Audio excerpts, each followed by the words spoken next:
রাগ আসলেই রাগ ঝেড়ে ফেলবেন না, একটু অপেক্ষা করবেন, তারপরে ঠান্ডা হওয়ার পরে ঝাড়বেন, তখন দেখবেন যে ব্যালেন্সের সাথে ঝাড়া হয়েছে। অনিয়ন্ত্রিত রাগ এটা সওয়াবের কারণ নয়, গুনাহের কারণ। নিয়ন্ত্রণহীন রাগ এটা কিসের কারণ ভাই?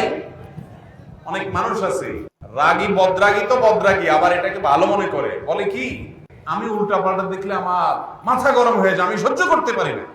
অথচ উনি নিজে হাজার উল্টাপাল্টা করেন ঠান্ডা মাথা, শুধু আরেকজনটা দেখলে মাথা কি হয়ে যায়? গরম হয়ে যায়। ভালো করে শুনে রাখেন, যারা ধৈর্যশীল এই মানুষগুলোই মূলত জান্নাতে যাবে। কোন ধৈর্যহীন অধৈর্যশীল মানুষের জন্য জান্নাত না। আল্লাহ বলেছেন কোরআনে, ইন্নামা ইউওয়াফাস সাবিরুনা আজরাহুম বিগাইরি হিসাব। নিশ্চয়ই ধৈর্যশীলদেরকে যে বিনিময় দেওয়া হবে এটা কোনো হিসাব করে দেওয়া হবে না, হিসাব ছাড়া আল্লাহ তাআলা ধৈর্যশীলদেরকে বিনিময় দিবেন। ভাইরা আমার, এই জন্য মুখবিত হতে হলে ধৈর্যশীল হইতে হবে। এখন কথা হলো ভাই ধৈর্যশীল হব কিভাবে? কয়েকটা উপায় আছে। নাম্বার 1, আপনি নিজে ধৈর্যশীল মানুষদের সাথে থাকবেন যারা ঠান্ডা মাথায় চলাফেরা করে।